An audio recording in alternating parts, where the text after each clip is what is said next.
Microbiology and what kind of organisms would be in those subdisciplines, like bacteriology, virology, protozoology, helminthology, remember all of those?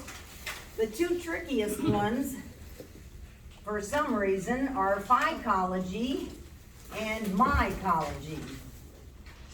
I'm gonna get some. Hello, I can spell. All right, the MYC one, this one refers to mycelium, which are chains of cells of a mold. So mycology is the study of fungi, like mushrooms and yeasts, right? And what yeasts do you know? Remember Candida albicans and Saccharomyces cerevisiae? Baker's yeast. And what? Baker's yeast? Whose disease? The baker's yeast. Oh, the baker's yeast, yeah. Sorry. Oh, because he's eating, that's why. Saccharomyces. And there's the MYC again. Okay, and phycology, that's algae. And remember, algae is a very general term. That can include some little plants. As long as it's photosynthetic, that can include protista that are photosynthetic. And then some bacteria that are photosynthetic, which we call cyanobacteria. Right? So those are the two trickiest. What were the other ones other than those? Here? Oh, these? Yeah. Oh, remember easy ones, bacteriology, virology. We had helminths. Helminthology was the study of worms. And protozoology is the study of protista. That's what I got my master's degree in.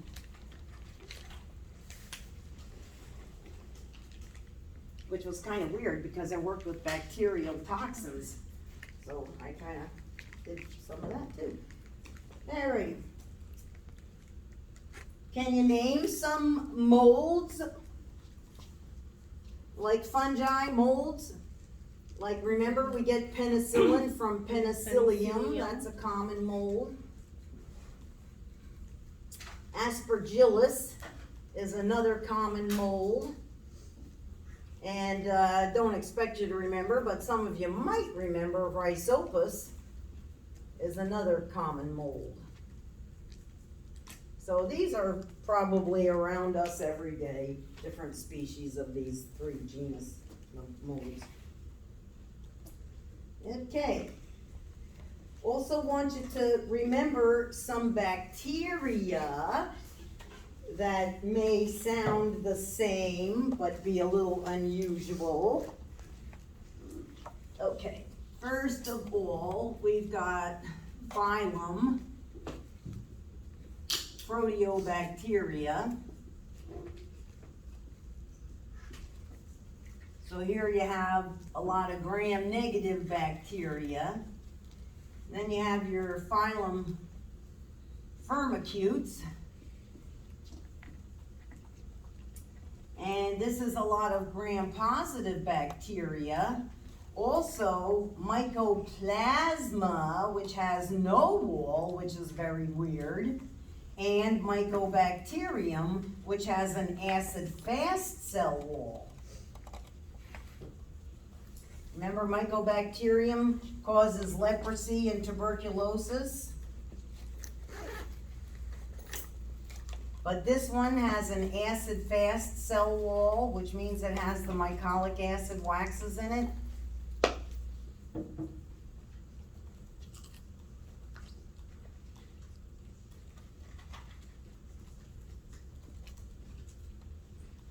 And Mycoplasma, this one has no wall.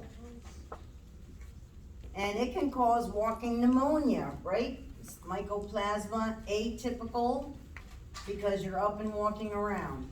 Atypical, squeeze it in there. Pneumonia. Okay? A weird one up here in phylum Proteobacteria. I would put it, but the new classification doesn't. So we'll just move it over here. And these would be genus Rickettsia and genus Chlamydia, CH.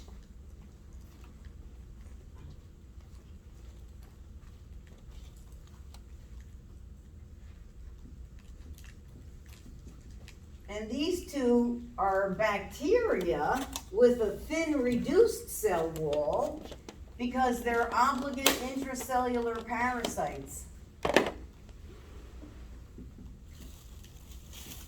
which is very weird for bacteria. But in order to be able to complete their replication, they have to enter host cells. That's what makes them obligate intracellular parasites. You may see reticulate bodies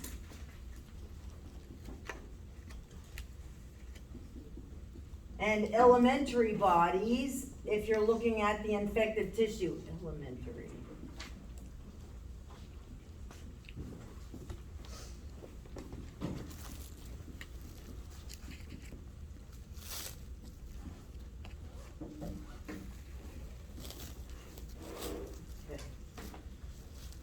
All right.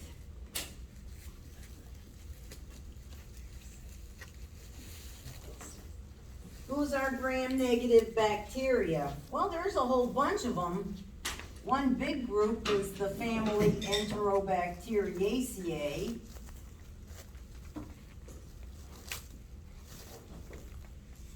And then you have a whole bunch of others in here as well. So, okay.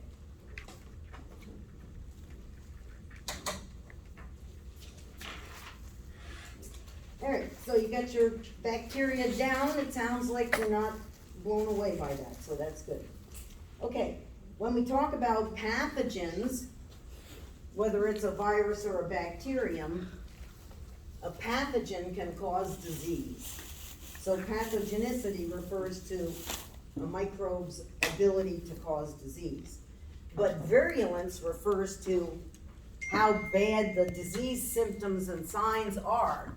So virulence, you might have a strain that's an avirulent strain,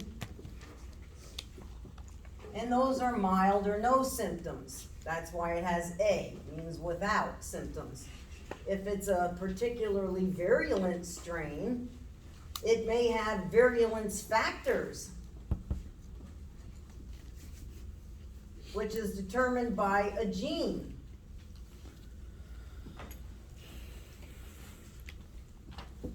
So the virulence factor might be a capsule, or might be protein spikes on a virus, on the envelope, or something like that. So virulence refers to intensity of symptoms. Then there's also a term we talked about when we talked about portals of entry, and that term is invasiveness. How does the microbe enter the body? And this can affect its virulence. If I swallow a handful of dirt, I'm probably going to swallow some Clostridium endospores. And probably nothing's going to happen because I have a healthy, strong immune system. And there's no cuts or anything in my stomach as far as I know. So probably I'll just poop out those endospores intact. And they'll end up back in the dirt again sooner or later.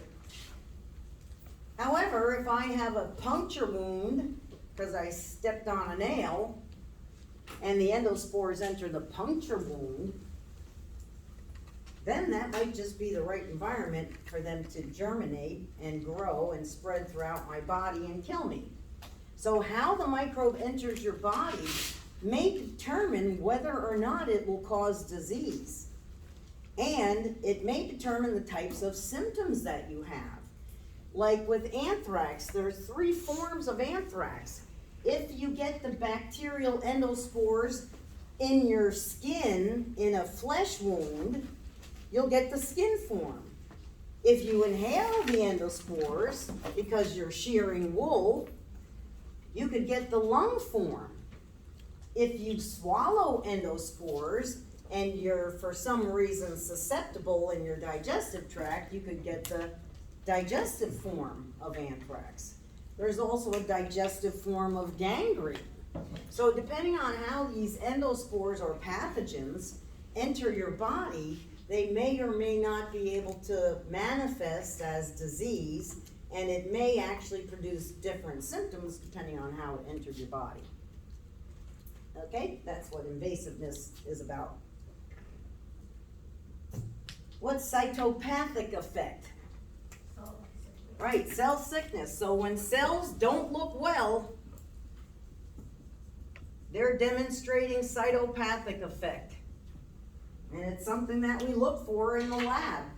We take a sample of your cervical cells when we do a pap smear, and they examine those cells in the microscope, and they look to see if they look like healthy cervical cells or if they look like they're wrinkled or funny shapes or just don't look healthy. And then they grade them as to how unhealthy they look.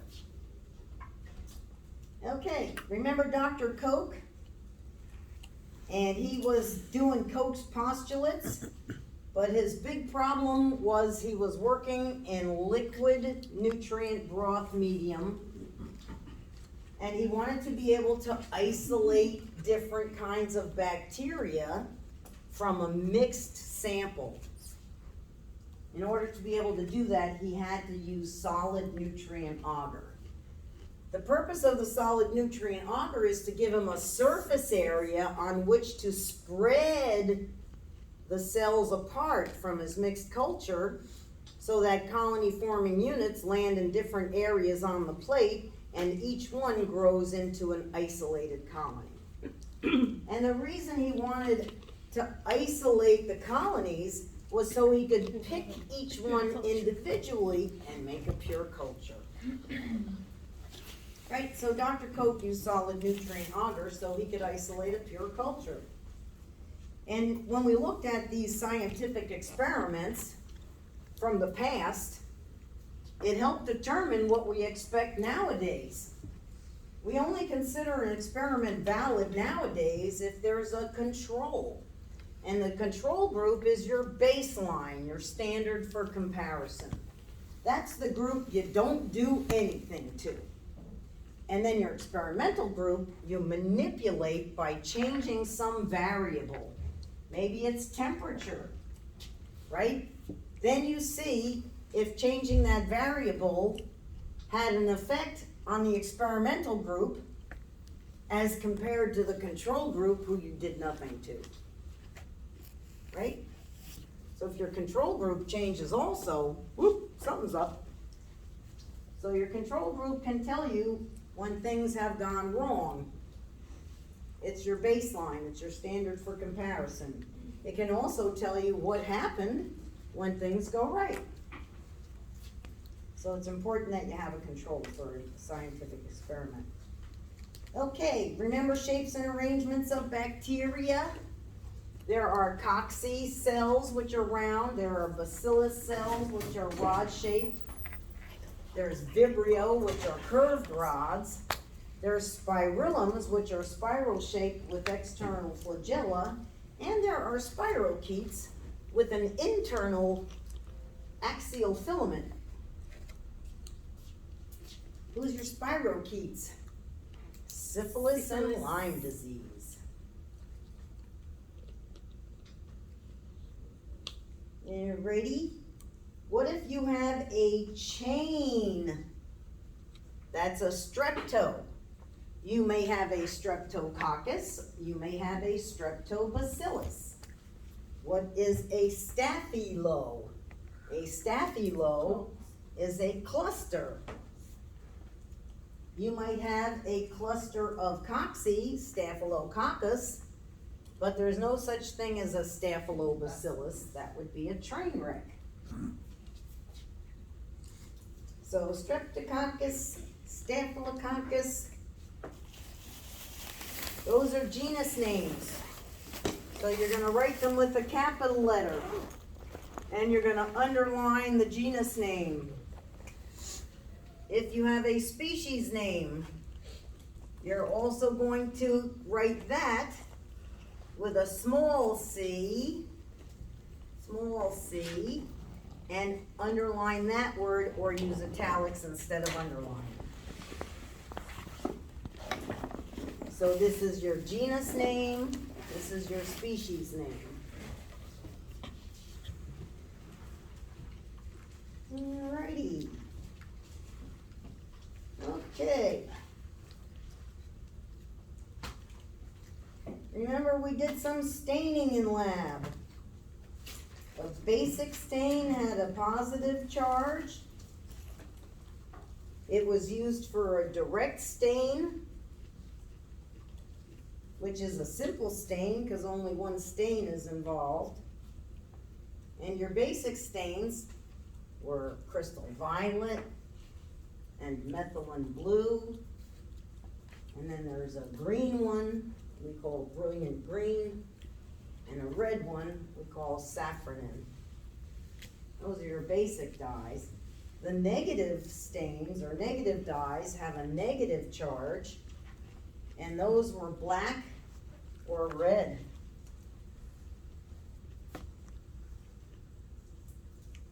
But a different red. This one was eosin or Congo red. And the black we call nigrosin. It's just India ink, black ink. Alright. You would use a negative stain,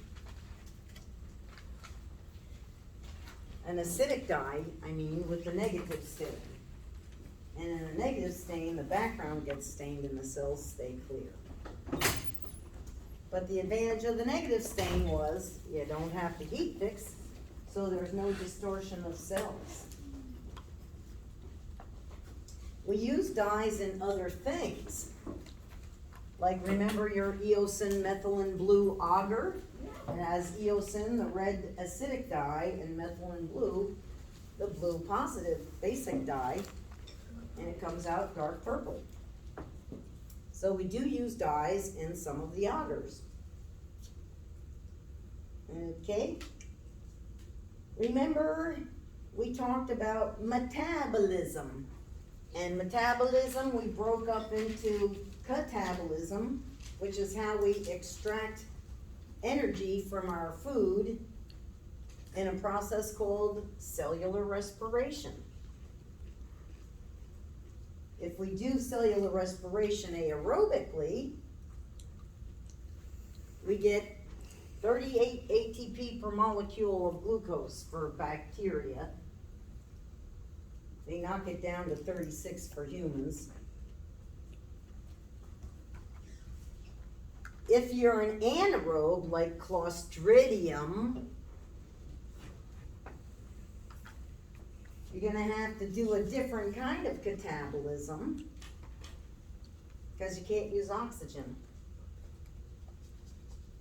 If you're E. coli and you're facultative anaerobe, you can do aerobic cellular respiration when oxygen's available, but when it's not, you can still survive by doing fermentation.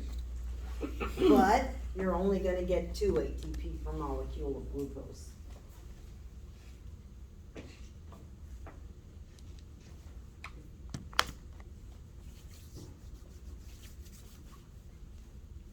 So when we do our catabolic reactions, we're releasing the energy used to run the anabolic reactions, which are the building reactions. So catabolic reactions release the energy used to run anabolic reactions. You can't go to work on an empty stomach. You can't drive to work with an empty gas tank. Same thing. The relatively higher ATP yield that you get when you use oxygen in aerobic cellular respiration is because oxygen is the final electron receiver. Without oxygen to draw the electrons all the way through the Krebs cycle and the electron transport chain, you wouldn't get as much ATP. So aerobic cellular respiration depends on O2, oxygen gas, as the final electron receiver in order to be able to get 36 more ATP.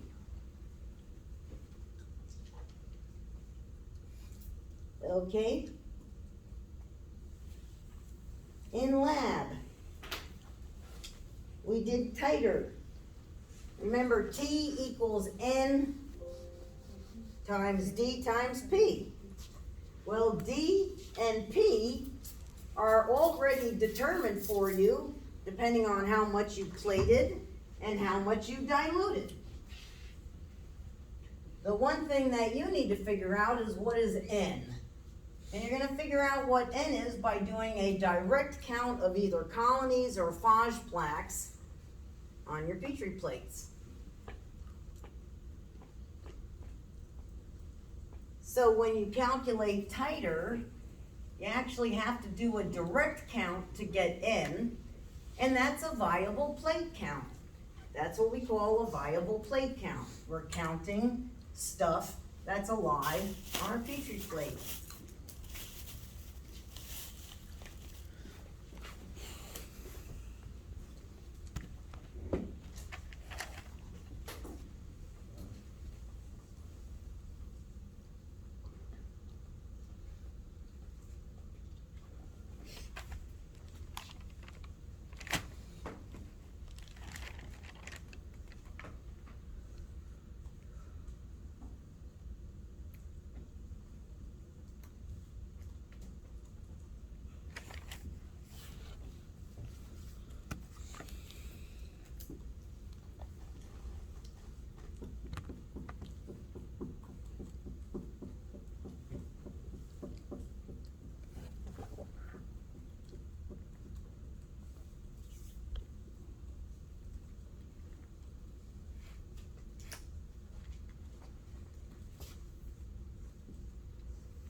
This is an actual count. But by the time I put that, and that, and that, remember the procedure I went through, I might have lost some of my colonies because I didn't get all my agar in my pour plate, or maybe my technique wasn't perfect because I'm a rookie in the lab. There's a certain amount of error involved in making this plate. If it were perfect and I did everything perfectly, maybe this plate would have had 36 colonies. So ultimately, titer is an estimate.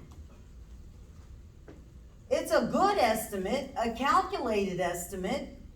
It's our best guess estimate. It's an educated estimate, but it's still an estimate. Pretty much everything we do in life is an estimate. Now this was, hopefully we counted properly, but see, there's also room for human error. You might have missed one, or you might have counted one twice, who knows, right? So that's why things end up being an estimate. It's our best estimate, but it's still an estimate, of the number of cells per milliliter in your original solution, or of the number of phages per milliliter in your original solution, your original culture. All right, let's talk about protein structure a little bit. The primary structure of a protein is the chain of amino acids as dictated by the gene. So the gene tells the cell, put lysine first, put cysteine next, put threonine third, put 3 more lysines and a cysteine, and you're done. Right? So the cell does what the gene tells it to do.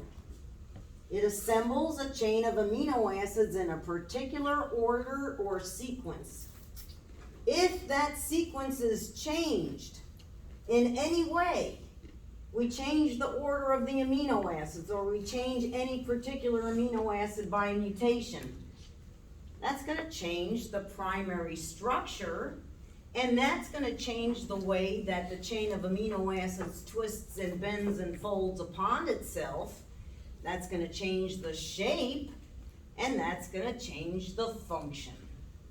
So the primary structure of a protein is just the chain of amino acids, but its ultimate significance is that it determines the final function that the protein's gonna have. If you change the sequence of amino acids, you're gonna get a different protein.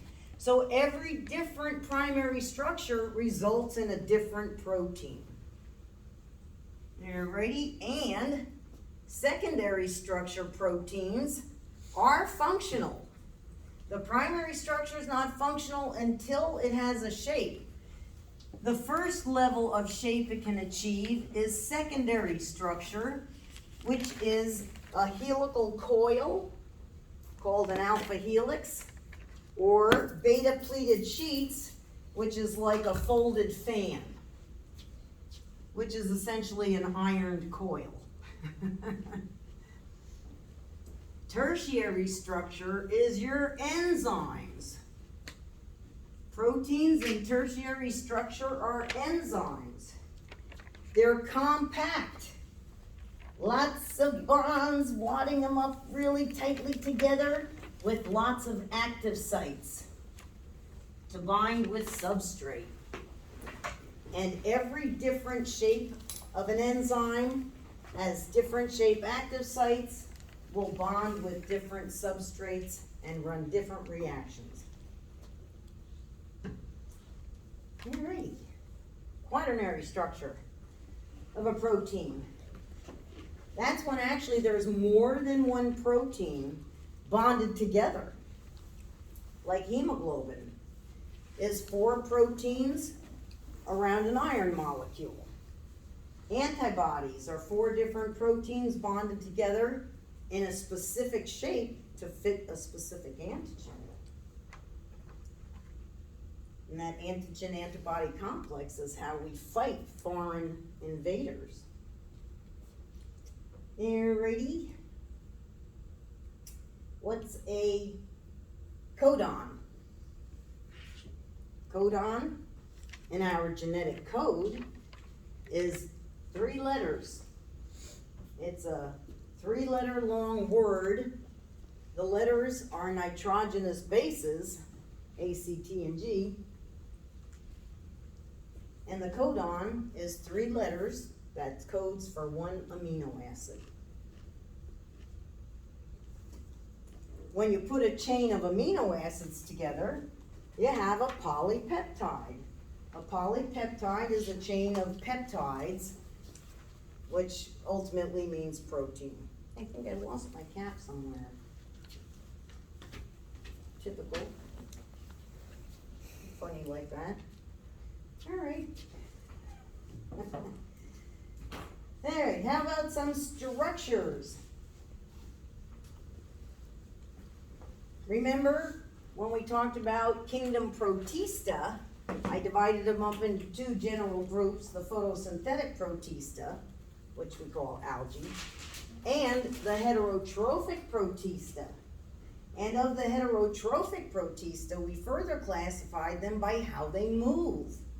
Like amoebas have pseudopodia, Giardia and Trichomonas and Trypanosoma have flagella, Paramecium and Balantidium have cilia, and then malaria is a slime mold. Yeah, right? So those were structures on Protista. When we look at bacteria, some bacteria actually have flagella, but we've never seen cilia on bacteria. Some bacteria have a capsule. We talked a lot about the functions of a capsule for protection from phagocytosis, for sticking to host tissues, for forming a biofilm. Some bacteria have an endospore, a dormant stage. For soil bacteria like Clostridium and Bacillus, and by the way, Clostridium is your anaerobe. And then we also see sometimes on bacteria little fingers for attachment called fimbria. Like Neisseria gonorrhea uses its fimbria to hang onto the sperm cell and ride it into the female. Some bacteria might have a pilus for conjugation. All bacteria have one chromosome called the nucleoid. And some bacteria have inclusions, which are stored nutrients. And all bacteria have ribosomes for making proteins for their own use. Alrighty, how about viral structures? A virus has a capsid made up of capsomer proteins, and inside the protein capsid is the genetic material of the virus, either DNA or RNA. And then you might also specify the type of DNA strand type or the type of RNA strand type. Some viruses will have extra features which make them more virulent, like an envelope.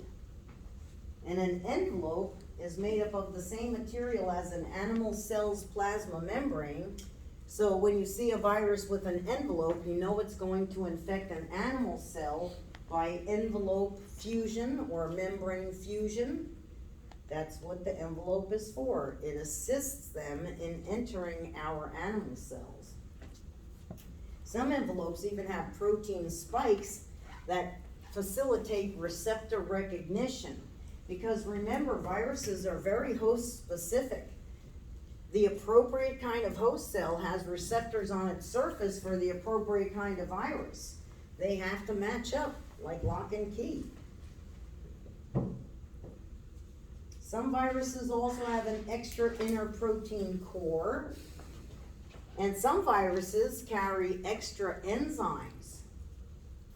The one you want to remember, the classic example, is family Retroviridae, which carries reverse transcriptase enzyme, which forces the host cell to take the RNA of the HIV virus and transcribe it in reverse backwards to double-stranded DNA. Then it can splice itself into our host cells and exist as a provirus, a latent viral infection.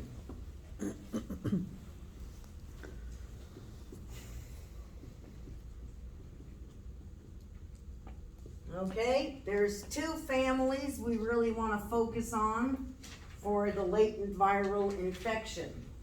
One is family Retroviridae.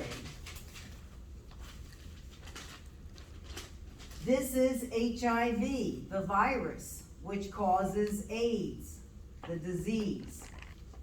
Family Retroviridae is called Retroviridae because the virus enters our host cell as RNA, and then reverse transcriptase enzyme makes it do transcription in reverse back to double-stranded DNA, which then becomes the provirus inside our cells forever. The other one is family Herpes viridae, and this one comes as double-stranded DNA, so that's easy to splice into our host cells and become a provirus that stays with you for life.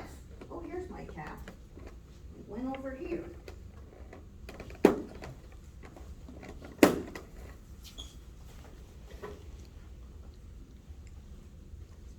Okay, so all viruses have a capsid and a single kind of nucleic acid inside, but some viruses have extra features that make it more virulent, like a core, an envelope, or special enzymes and toxins. Once you see a viral genome hidden inside a host cell's genome, it's called a provirus. In animal cells, it's called a provirus. And here are two families that do that.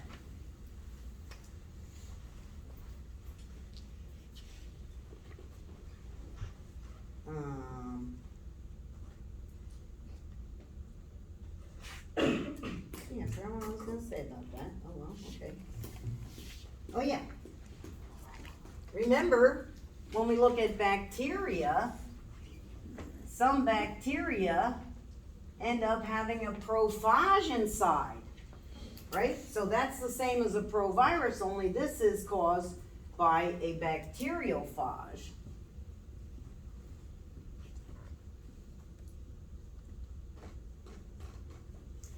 And the prophage in the bacterial cell makes the bacterial cell a lysogen. A lysogen is a bacterial cell that has a prophage in it. And if that prophage has genes that make the bacterial cell different, that's called lysogenic conversion. Because now the bacterial cell has new genes from the virus, and those new genes might do something to change the phenotype of the bacteria, so we call that lysogenic conversion.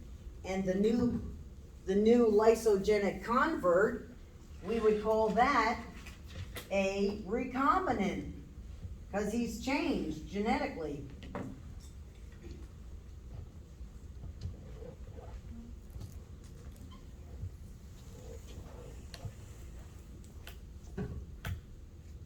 What's a mutagen? It's an agent that causes mutation or generates mutation.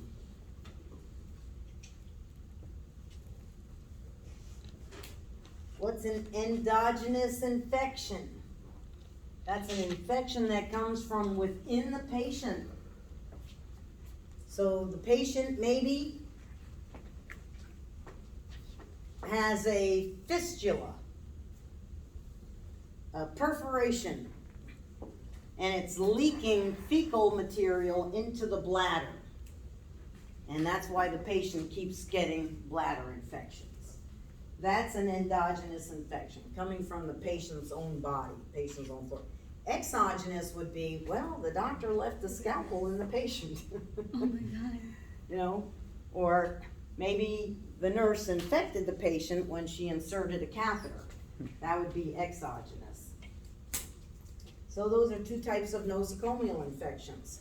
In the hospital, sometimes patients get opportunistic infections from their own flora, and sometimes they get exogenous infections from the staff and the doctors and nurses. And the equipment. Alrighty. When you made your virus list, how did you classify your viruses? Whether it had DNA or RNA. Then what type of DNA, what type of RNA? So we classify viruses by the type of genetic material. What kind of nucleic acid is inside the virus? Okay, we're gonna put all the RNA viruses in this table, and we're gonna put all the DNA viruses in that table. When we identified diseases, classifying diseases in our class, we classified them by taxonomy. What kind of organism caused the disease? Was it bacteria, virus, parasite of some kind?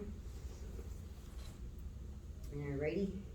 How are we gonna kill viruses? Well, they're not technically alive, so how do you kill something that's not technically alive?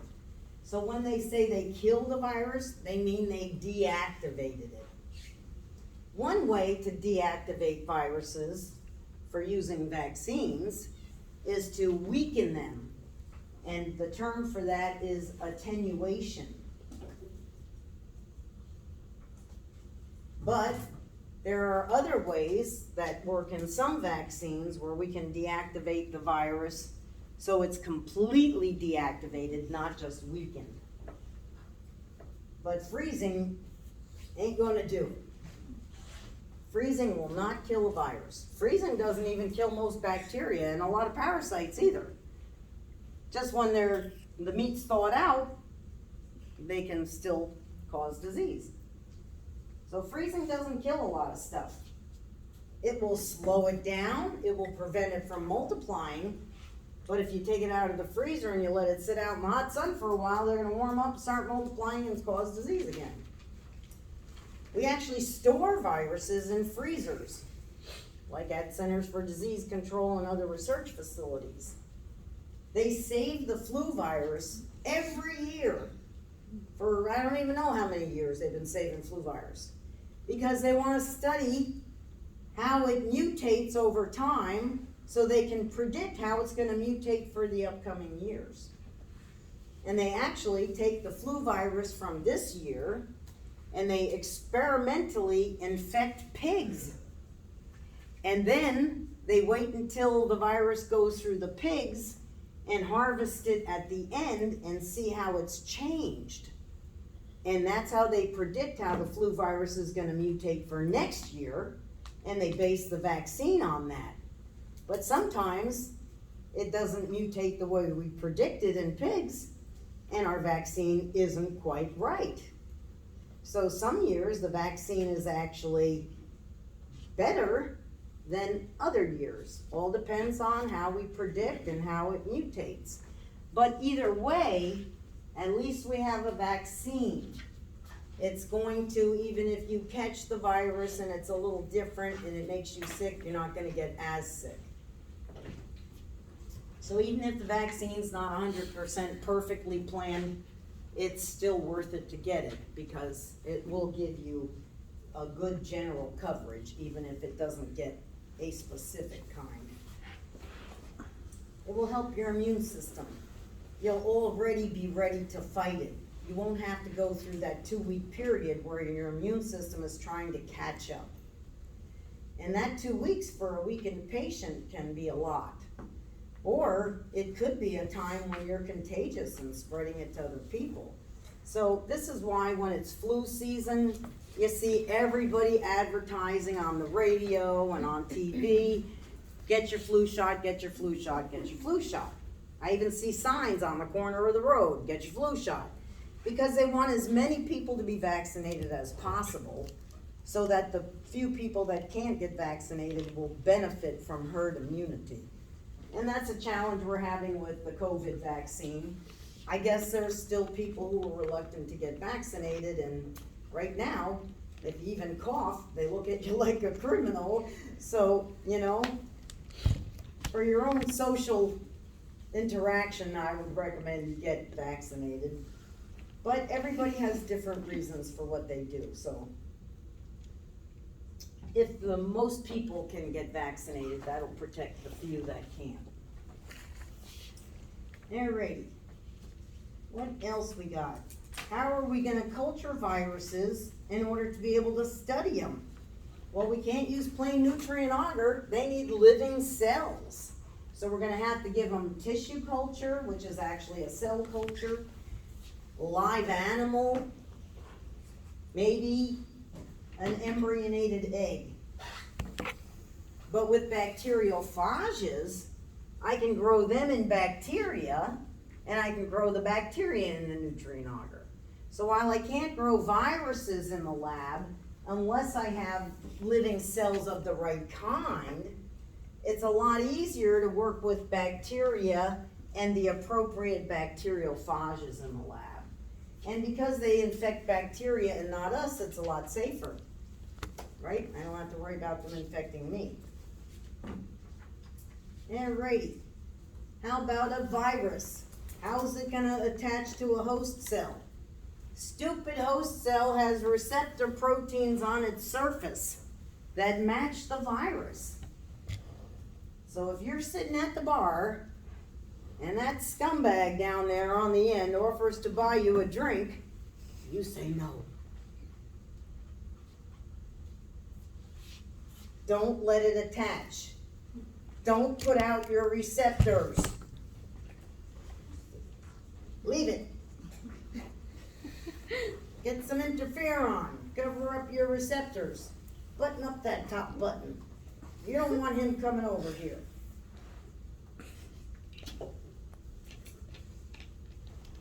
It always amazes me. Everybody has the right to dress any way you want to dress. But some people dress very revealing or whatever, which I would think means You wanna look nice for other people when they look at you. And then when other people do look at you, don't get offended. Then I'm like, well, if you're gonna dress like that, you can't get offended when people look. Looking's okay. Commenting, maybe you just wanna keep it in here. But, you get what you fish for. You put out the right kind of bait, you get what you want. Put out the wrong kind of bait, don't be surprised at what you get. Alright, let's talk about gram-positive and gram-negative bacteria. Gram-positive bacteria have that thick wall. Lots of peptidoglycans, 6 to 8 layers. But pretty much that's it. Gram-positive bacteria make exotoxins, and sometimes those are neurotoxins, like in botulism. And that causes specific neurological symptoms. So when you get a specific immune response, that's a proteinaceous exotoxin. When you get a non-specific immune response, like fever, inflammation, or even blood clotting, that's from endotoxins from gram-negative bacteria. Remember your family Enterobacteriaceae is a big group of gram-negative bacteria in your bowels. And proteobacteria are gram-negative bacteria. And those gram-negative bacteria are gonna come out pale red because they have such a thin wall, it's pale, and red because they stain from the counter stain, safranin.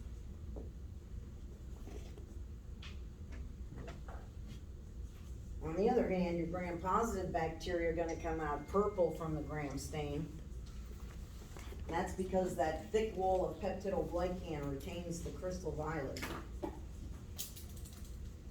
Then remember some of your microorganisms, particularly when we looked at bacteria, we talked about whether they like the mesophilic temperature range, like human body, or whether they like psychrophilic because they're crazy and they like it in the refrigerator. Or maybe they're thermophilic. That means they like it warmer than the human body. Some bacteria are affected by pH.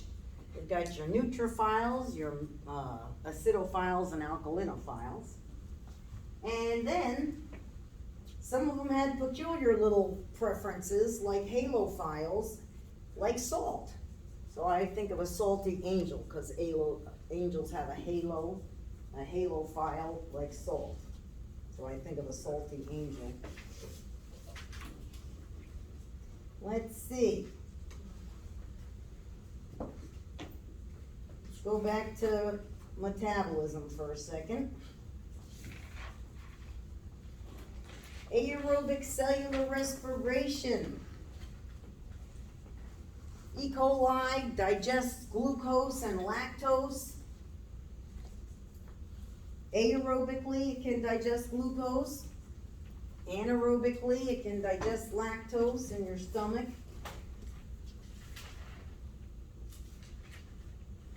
The end result is carbon dioxide, water, and ATP.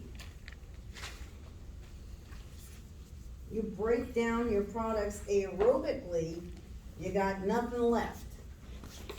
If you ferment, you're gonna have some leftovers because you didn't break down your glucose completely. So aerobic cellular respiration, you completely digest your glucose, you get nothing left but carbon dioxide, water, and ATP energy. And if you ferment, you're actually going to have some end product left over, some fermentation end product left over. And it still has energy in it. So it's a much less efficient process. Remember when your bacteria replicate, they double one cell undergoes transverse binary fission and becomes 2 daughter cells.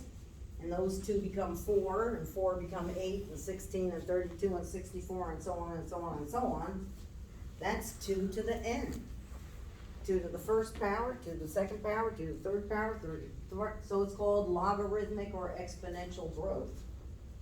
So logarithmic or exponential growth is expressed as 2 to the n, which means n is the number of generations, and 2 means it's doubling every generation. So 2 to the n is how we represent the log phase of the growth curve. Okay? As our bacteria are replicating, they may experience mutation, which adds to genetic variability. They may get further genetic variability from those gene transfer mechanisms like conjugation, transduction, and transformation. And all of that new recombined genetic information is a good thing for populations. It increases genetic variability of the population. So as the environment changes, the population can adapt and evolve rather than going extinct. If you don't change with the changing environment, you're gonna die out. We're gonna leave you behind. Go with the flow or get lost. So all populations, whether they're bacterial or human or animal or whatever, even viruses, evolve through mutation, genetic recombination, and natural selection. That's how it works. Genetic variability of the population leads to evolution of new strains, perhaps.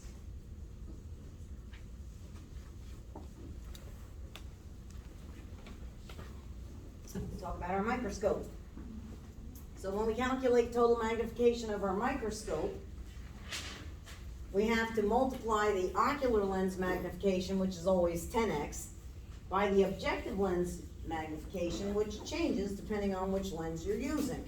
So it could be 4x, 10x, 40x, or 100x. But you have to multiply that by the ocular lens magnification in order to get your total magnification. And multiplication is called compounding. So that's why we call our microscopes a compound microscope. Always think of compounding at the bank. Compounding interest. That's a good thing. That means you're earning money. Compounding is multiplying. You're getting more. A fraction more, but it's more. Okay, let's talk about antibiotics. The original definition for antibiotic was a substance produced by one living thing against another living thing. So we think of antibiotics actually are having something to do with competition. Bacteria and molds have to compete with each other out there in the dirt, so they have antibiotics to fight each other with. Well, we've learned that we can use antibiotics to fight bacteria and sometimes fungal diseases and sometimes parasitic diseases too. But don't confuse antibiotics with antibodies. Antibodies are cells in your immune system that are produced in response to foreign antigens. So let's say a germ enters your body and its antigen, like the license plate on your car, says it's from Michigan.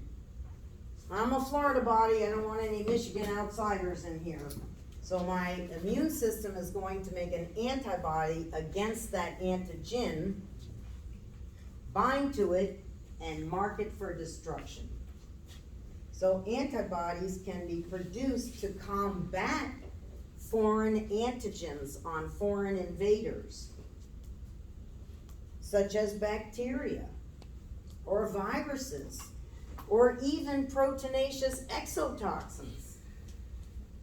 So you can make antibodies against bacteria, viruses, and exotoxins, and even parasites to a certain degree.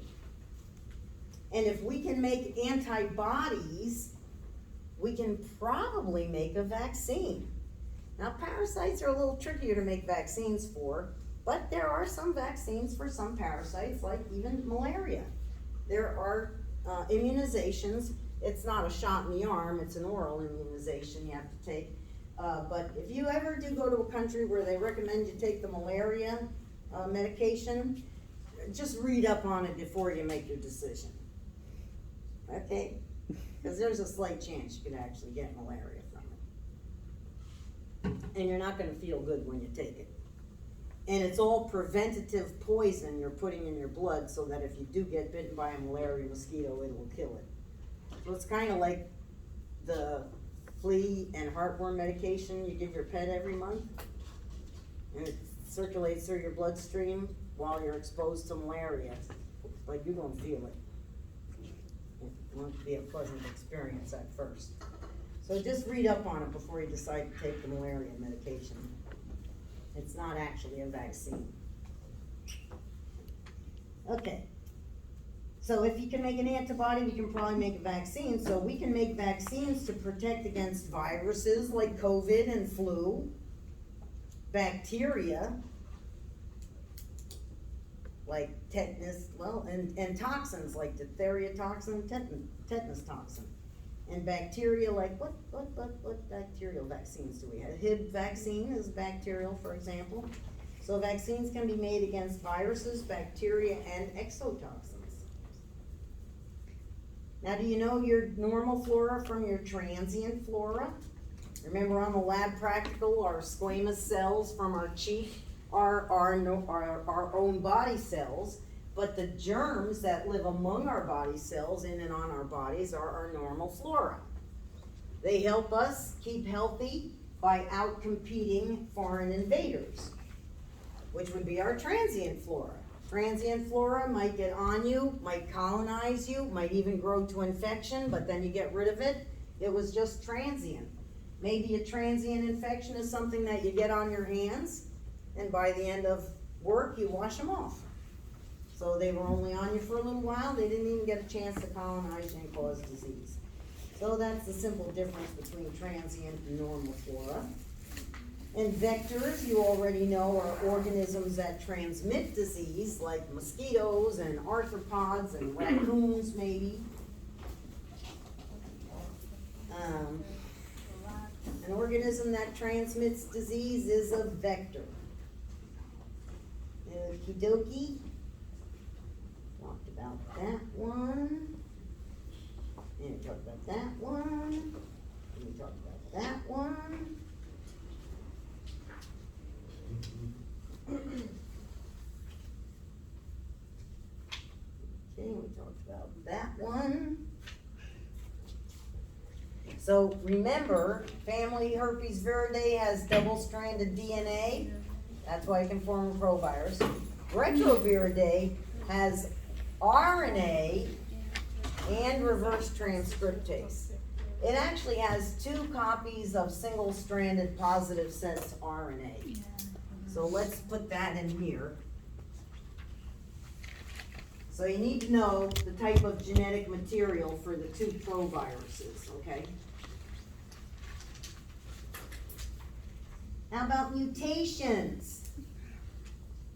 Remember, a point mutation is when there's a change in one letter, which may result in a silent mutation if it's in the wobble position and you get the same amino acid anyway because the protein won't be changed. But it might result in a missense mutation, which means you get a different amino acid, and now it might end up in a slightly different protein. Or you might get a missense mutation where instead of getting an amino acid, you get a stop codon. Then you're going to have pieces of protein. But by far the worst mutation is the frame shift mutation, because that has the potential to ruin not only the codon in which it occurs, but every codon after that in the gene. Thank God every gene has a terminator. because the terminator ends the gene. So if there's a frameshift mutation, it might ruin that gene, but it stops there. It can't go on and ruin the next gene. If a gene is changed by mutation, we often think it's bad or harmful, and really most mutations are a little bit harmful, but some mutations actually are beneficial to the organism because it gives him something new that might help him survive in a changing environment. Some mutations are silent, and some mutations are sort of delayed. They don't show up right away. They might show up later in life. Maybe you have a mutation for baldness, and it's not going to creep up on you until you're in your 50s. It's starting already, isn't it? Darn it. By the time you're my age and you start dating men my age, they're all bald, so just get over it. If they're not bald, usually their hair becomes very thin. But you actually inherit baldness from your mother's father. So if your mother's father was bald, you potentially could be bald. And then it's unfortunate, but some women actually have a double gene for baldness, and they'll be bald when they get older too. It's unfortunate, but nowadays they have stuff they can do. They got all these minoxidil and every other kind of thing. And wigs. Wigs are a good thing. We got some beautiful wigs nowadays. Okie dokie. Let's see. So remember, not all mutations are bad. And I think we did all of those. All right, when we make a slide, remember we want to stick our cells to the slide by heat fixing. Right, so why do we heat fix? To stick the cells to the slide. And also, in lab, we use different kinds of augers. Some augers are selective, which means they're going to inhibit the growth of one kind of bacteria and maybe even help the growth of another kind. So for example, the mannitol salt agar that we used, the salt inhibited the growth of the gram-negatives, but it actually helped the growth of the gram-positives. And so the salt is what made the agar selected for gram-positives over gram-negatives.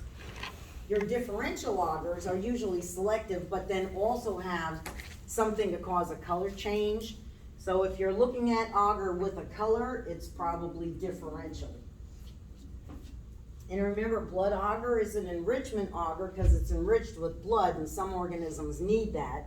But it's also used as a differential agar if we want to see the difference between alpha, beta, and gamma hemolytic bacteria. Alrighty.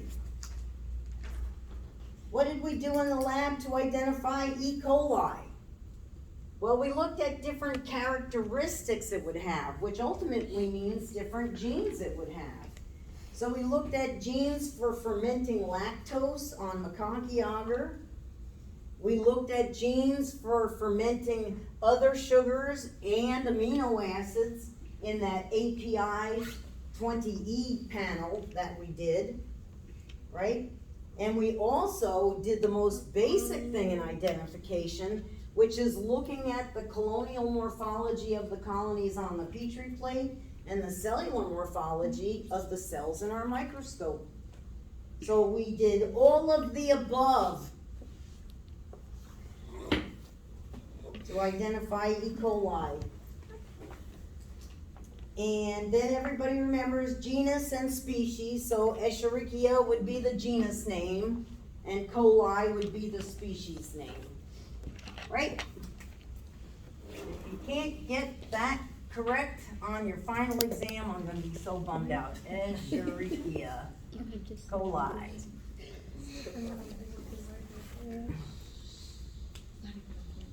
All right. Okay. Do you know your STDs? If you got a bacterial STD, we might be able to give you an antibiotic. If it's a resistant bacterial STD, like gonorrhea, many gonorrhea are beta lactamase positive, which means they have an enzyme to be resistant to all the beta lactam drugs. And the beta-lactam drugs were things like penicillin and bacitracin. But maybe there's another drug we can give that will help that first drug work and get a synergistic effect. But when it comes to viral STDs, I'm so sorry. There's not a whole lot we can do.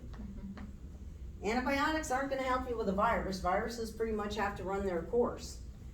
If the doctor gives you an antibiotic while you have a flu virus, that's because he's concerned and he wants to prevent you from getting a secondary bacterial infection while your immune system is preoccupied with the virus. And that's happened to me, and it happens to a lot of patients. You catch a viral flu, now your lungs and your immune system are all kind of weakened, and that's when you get a bacterial pneumonia, and it's the bacterial pneumonia that can kill you. The virus will probably run its course as long as we give you supportive treatment and help you with the signs and symptoms. You'll probably get over it. But with the bacterial pneumonia, when you're weak, it might be enough to overwhelm your immune system and kill you. And in the olden days, that's what happened. People died from the flu because they had no way of preventing these secondary infections, first of all, because they didn't even know where germs came from or that they even existed. So you got the flu real bad. So they're like, oh, we know how to fix this. We'll use our rusty old knife and do a little bloodletting, and let's see if that improves the situation. Yeah, no, I don't think so. Probably just killed the person by giving them an infection. All right, your bacterial growth curve. You got your lag phase, you got your log phase, but every population I've ever studied levels off because the environment can only support so many individuals. And then, if you don't do something to improve the environment or reduce the number of individuals, the population's gonna die out. So that's a limited medium. That growth curve is on limited medium. That's why the population levels off and dies out. If it were utopia, like on, what's with the avatars, the blue avatars, remember? Pandora. Like everything's good, yeah, right, is that Pandora? Pandora, yeah.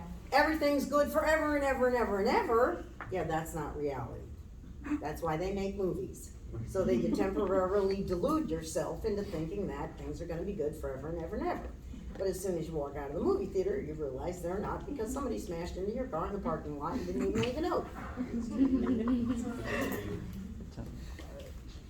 So that's what books and movies and music and all that stuff is for. That's our temporary little escape from reality, where everything is perfect and beautiful, unicorns and rainbows. We're all gonna grow up and marry a prince. Or Instagram. Sure. Life don't really work that way. Alrighty. Transverse binary fission, bacterial cell division. It's asexual. And there's no gene transfer mechanisms during transverse binary fission. It's two separate events. They divide, later they have sex. Right? Horizontal gene transfer mechanisms happen between two adult consenting cells. But not when they're replicating, because that's only one cell making into two cells. Now those two cells can go off and conjugate and do whatever they want to do. But,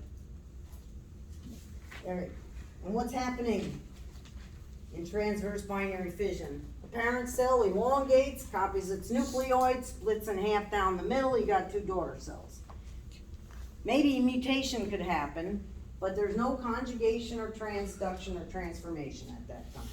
That's a separate event. Okay, we talked about that and that. All right, let's talk about Dr. Lansfield one more time. Remember Dr. Lansfield looked at streptococcus antigens and set them up in groups. So group A, streptococcus, is beta hemolytic streptococcus pyogenes. And group B streptococcus is beta hemolytic streptococcus agalactiae. So the only difference between group A and group B is they're two different species. So now we know two really nasty species of streptococcus, gas and GBS. Gas is Streptococcus pyogenes, and GBS is Streptococcus agalactiae. And those are really the only two that we focus on anymore. How about the difference between Lancefield groups of Streptococcus and the escape pathogens? Your escape pathogens, you have ESKAPE, and the S this time stands for Staphylococcus aureus. Right, so you've got Enterococcus and Enterobacter. You've got Staphylococcus aureus, Klebsiella, Acinetobacter, and Pseudomonas. But not Streptococcus. That's a Lancefield group. And remember, strain versus strand. Students do this all the time. It's another one of my pet peeves. When you're talking about strands, you're talking about a chain of something, like a chain of nucleotides would be a strand of nucleotides. A strain is a genetic variation of a species, such as E. coli 0157H7.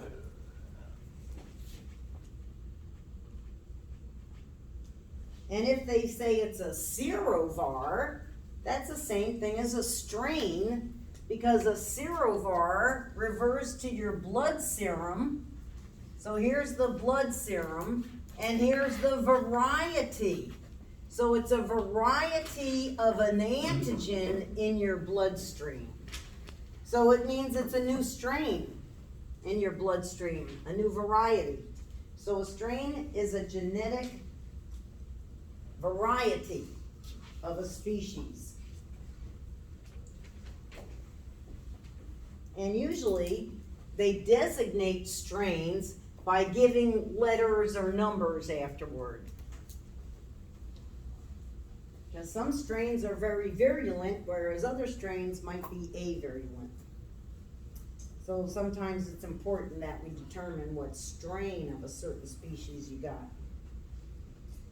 All right, remember your normal flora includes a lot of members of family Enterobacteriaceae right in your colon. So we call them coliforms, normal human coliforms. Your normal human coliforms are members of family Enterobacteriaceae. They're glucose and lactose fermenters. They love that stuff. They're facultatively anaerobic gram-negative rods. And they can cause opportunistic infections. Even though they're friendly human coliforms, if they get where they shouldn't be, like in our peritoneal cavity after a gunshot wound to the abdomen, that can be an opportunistic infection. So if you get shot, go get help. The bullet might not kill you, but the infection could kill you. Because if the bullet perforates maybe your bowel, and let's face it, mostly what's down here is bowels, right? And if the gunshot wound hits you and perforates your bowel, now the feces is gonna leak into your peritoneal cavity, and you get peritonitis, and it's the infection that kills you. Even though the bullet wound, your body kinda took it, you know? So you can survive a bullet wound, but the infection is what can kill you in many cases. So you gotta get that bullet out of there, and you gotta get on some antibiotics. Alrighty, what's mode of action? The mode of action of an antibiotic or of an antimicrobial cleaner of some kind is how it works against the bacteria. Is it a competitive enzyme inhibitor? Is it a non-competitive enzyme inhibitor? Does it target the ribosomes? Does it target the cell wall? Does it target the viral envelope like Lysol does? That's the mode of action, or the mechanism of action of an antimicrobial. Alrighty.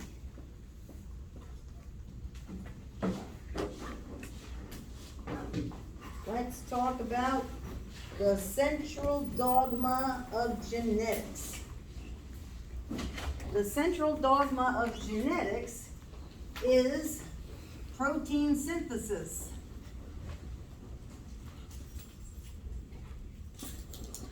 It could be called the central dogma of biology or life or anything else.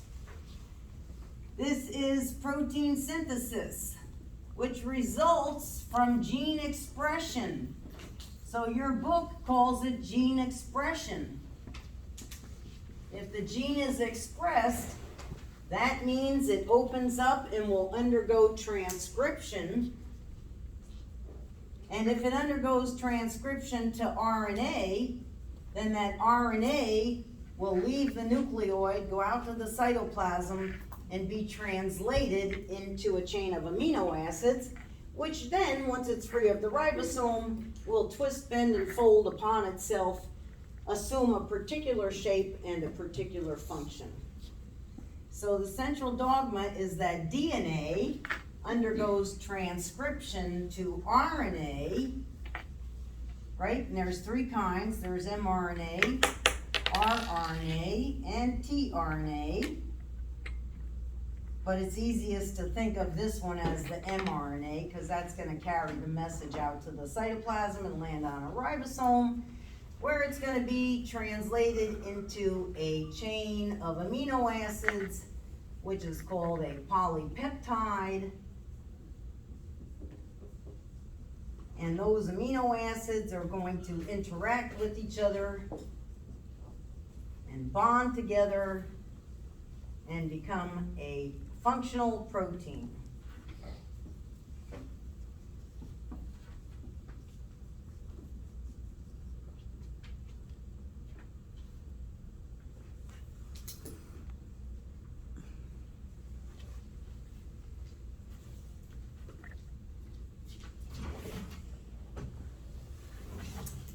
I didn't bring a different color, so let's just emphasize DNA to RNA to protein. That's essentially the central dogma of genetics.